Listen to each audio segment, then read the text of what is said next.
Résumé de L'Homme révolté d'Albert Camus. Dans L'Homme révolté, publié en 1951, Albert Camus mène une profonde réflexion philosophique et politique sur le sens de la révolte. Ce n'est pas un ouvrage de fiction mais un essai dans lequel il interroge l'histoire, la morale, la politique et l'homme lui-même. Camus commence par poser une question fondamentale: qu'est-ce que la révolte? Il distingue la révolte de la révolution. La révolte, selon lui, naît d'un cri de l'homme face à l'injustice, d'un refus de se soumettre à l'absurde, mais aussi d'un acte de dignité. C'est le geste d'un homme qui dit non, mais qui respecte en même temps une certaine limite morale. L'ouvrage explore différentes figures et moments historiques de la révolte. Camus analyse les pensées de Sade, Nietzsche, Hegel, Stirner, mais aussi les événements comme les révolutions françaises, russes ou les mouvements anarchistes.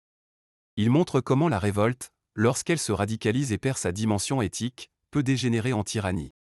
Ainsi, des idéaux de liberté et de justice peuvent déboucher sur des régimes totalitaires comme ceux du stalinisme ou du nazisme. Camus critique sévèrement les idéologies qui justifient la violence au nom d'un avenir idéalisé ou d'un absolu comme le marxisme révolutionnaire.